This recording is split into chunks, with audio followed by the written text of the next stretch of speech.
Cheers! Welcome to Movie Bitches! Episode 78. Woo! So this is a very special episode. For two reasons. Yes. First and foremost. So cute! They might eventually be available on some sort of sure. marketplace. If enough people want them, yeah, we will find a way. Let us know. Because they're freaking cute. Also, tonight we're Reviewing The Choice. The latest Nicholas Sparks movie. That's all you need to know. Yep. Wow, okay. Well, so, oh boy. This movie was not very good. No. And rather boring. Really, I was really disappointed in this movie because I knew that it would either be terrible or kind of wonderful. And unfortunately, it was terrible, but not for the reasons that I was wanting it to be. No. Well, because we've seen every Nicholas Sparks movie. Yeah, obviously. If you haven't seen our trailer mashup extravaganza. Yep. And I would classify them into three categories. The Notebook, which is in its own category. Then, like silly but romantic and cute, and boring. Yeah. Like totally. Message in a Bottle. Boring. Real boring. If you go back and watch it. Totally boring. It's kind of boring. I know that you saw it in high school and you remember it being really great, but it's kind of boring. Yeah.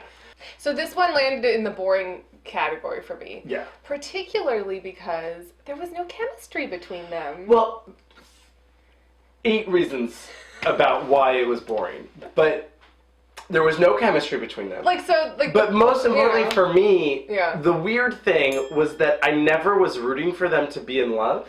Because the entire time that they're going through their, like, romantic montage, it was, like, this weird thing where in the back of your head you'd be like, but she's, like, totes, like, about to be engaged to this other guy. This is Ryan McCarthy, my boyfriend. She has a very serious boyfriend. And she is just flirting away with this other guy and then just starts dating him and sleeping with him. Yeah. And you're like, okay, but, like, the movie doesn't do that thing which, like, the audience can forgive, where it's like, but he's a jerk. Like, her real boyfriend's a jerk. No, he was really nice. Her real boyfriend cheated on her, or whatever. And so you're sitting there like, ugh. Yeah. Spoiler alert. She gets hit by a car and goes into a coma, and that's the choice, whether or not to unplug her. Which I guessed in the trailer. Oh, yeah. Was that just... I mean, it seemed fairly obvious. Anyone who's seen a Nicholas Sparks movie before and saw the trailer was like, oh, she gets in a car accident and he has to make a choice. Clearly she's in a coma and he's going to decide if he needs to unplug her respirator. I mean, that's where my mind went. But the movie played it like you were supposed to be like, what? Yeah. Like, she's in a coma? No! And it was like, yeah, I know.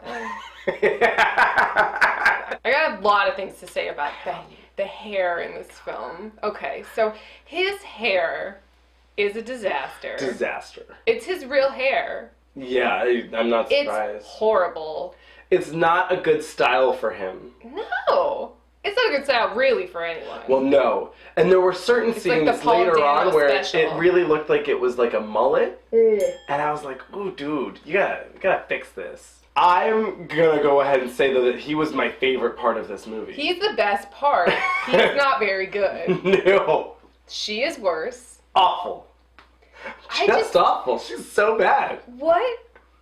I didn't understand her at all. So she is just constantly in a bad mood. Could you be any more obnoxious? Lady, you have no idea. Lady, stop calling me lady. Tell me your name. It is Gabby. They were trying to do, like, in the Notebook, how Noah and Allie, like, fight, like, love fight. And, oh, I hate you, but I love you. Like, it works when it works, right? This did not work. What are you so angry about? I am angry about Molly's nipples.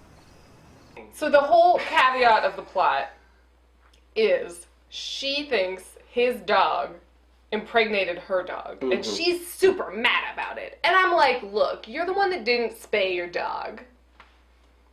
I don't care about your problems. She was really mad about it. She was really mad about it in like a weird way too. And she like couldn't speak. Now her nipples are swollen. She's gained 15 pounds. She will not get out of bed. And you play your music too loud.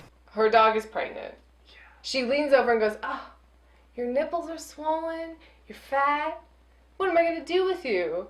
You're pregnant. This is just like Dirty Dancing." Oh, God. And I was like, why? Because she needs to get a back alley abortion? Because it's an unplanned pregnancy? That's the first movie you think, that's, when you say Dirty Dancing, you think unplanned pregnancy. No, that's not what you think. I was so confused. I was really confused. Then later, he goes. so then later she's like, goes over to him and is like, "Oh, you got my dad pregnant." And he's like, just like Dirty Dancing. This is not going to be one of them Dirty Dancing type situations. Okay. I mean, is there some Beethoven sequel that I don't know? It's like Beethoven 8, Dirty Dancing. I don't know. It's like Beethoven, Havana Nights. Like, I don't know. It was weird. Also, okay, the sister's wig was even more of a disaster. So It was a mess. it looked like Kristen Stewart's hair in the later Twilight movies when she had to cut her hair for Runaways, and then she had this like horrific wig, so she couldn't do this because that's like 90% of her acting, and it was just real bad. It wasn't good. No, I mean, also the only way that I could tell her apart from the like mistressy girlfriend of his, Oh right, was the bad wig. yeah, you were very confused. Well, because they looked the same. They did look very much alike. Not sure if Teresa Palmer also had a wig. I don't think so. She like wasn't wearing makeup, but in a way that made her look ill. And I was like, I think she was ill. Well, to she be had honest, this sort of, she like, sounded like me right now. She sounded nasally, yes. ill. He gives him just enough to keep him coming back. And has never been in love because he backs off when things get too hard. And it was distracting and not endearing. And problematic. And perhaps she was just ill, and that's why she looked like a cancer patient the whole time. I thought, oh, so she's got cancer. And then it was like, oh no, she doesn't at all. No, but his mom had cancer. But his mom did have cancer. They had to make sure to get all the checklists of... Oh yes. Shall we read the checklist? Oh yeah. So Okay. we made a checklist in advance. We had a feeling. Right. Let's see what we were right about. Okay.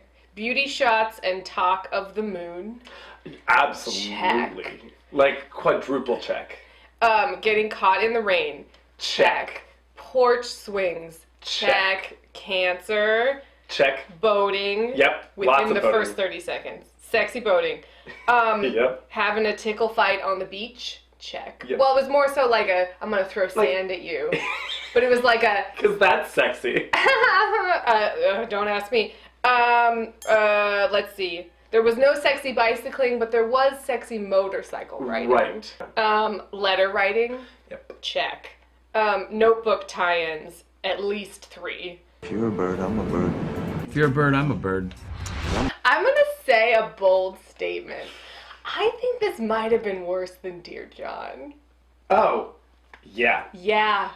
Like... Because it was more boring than Dear John. It was more boring. And also Channing Tatum is prettier to look at. Tanning Tatum.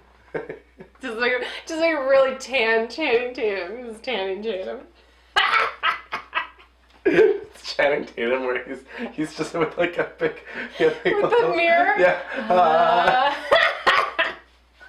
The more that I like look back on this movie, the more I really disliked it.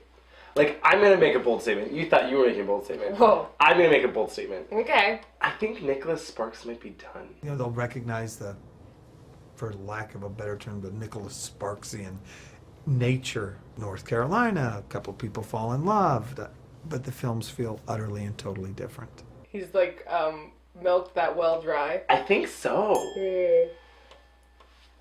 Well, it's just... Although, actually, that's not true, because The Best of Me and The Longest Ride, Even the last though 2 movies... They're not great. They're not great, but they were fun. So fun and silly. And, like, silly, and I would watch those again, Yes. you know?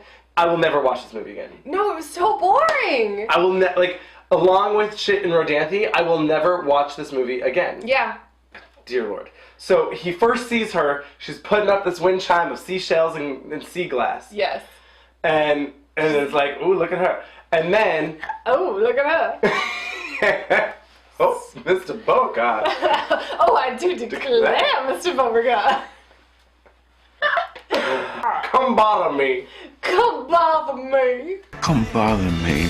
Yeah. Anyway, he's looking for the wind chime, can't find it. Then the next day, the dog, who can't swim and hates the water, is on this thing, like, in the ocean. He's on, like, a dock. So then, because she's still in a coma, and he's so upset, and he's neglecting his children, which I had a real problem with.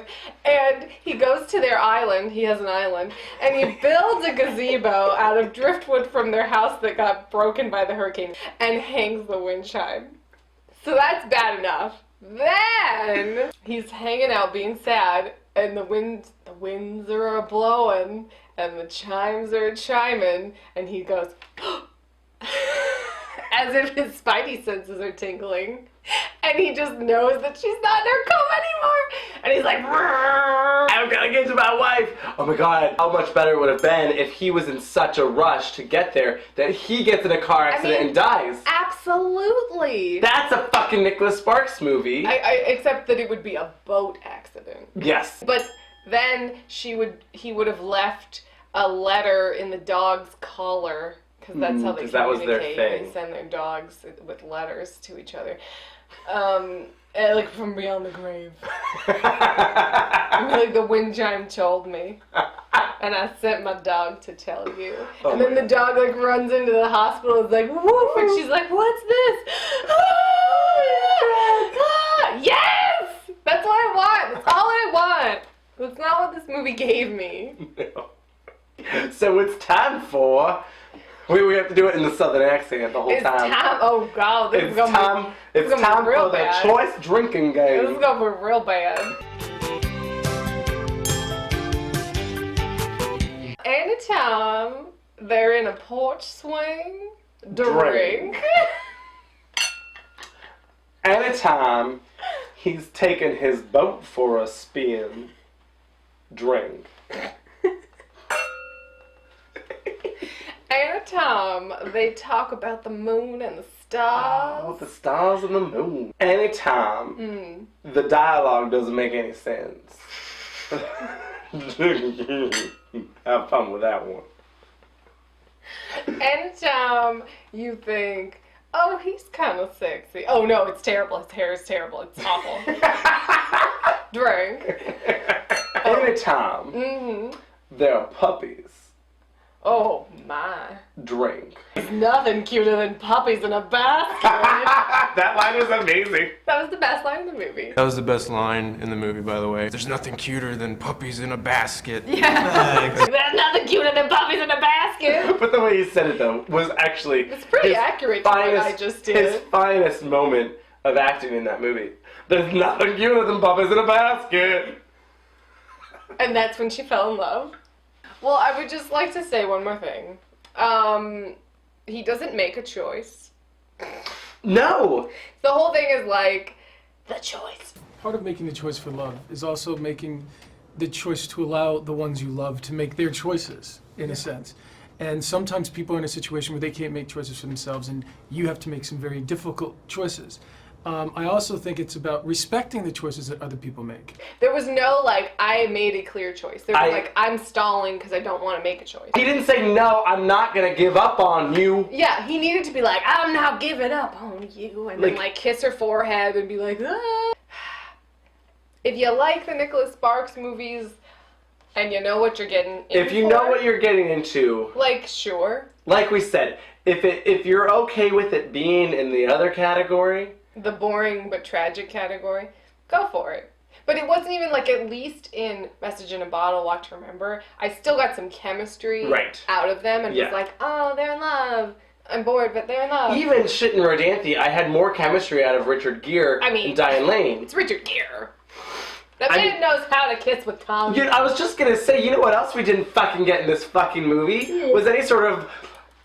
Just like that. It was the biggest mess of them all. It I mean, because at least Safe Haven is also a huge hot-ass mess. Oh my god, I forgot Safe Haven! Oh no, Safe Haven's a way higher on the list. But at least Safe Haven is, like, entertaining. Safe Haven makes sense I mean, for the most part. And until you find out she was a ghost the whole time. I like that the movie with the ghost made more sense than the choice. That's really... Oh my gosh. Top drawer. Top drawer. Okay. Yeah, no, I wouldn't see it. I mean... The choice is no. You could stream it on Netflix. Yes. And drink some wine. Yes. And it would be fine. Yes.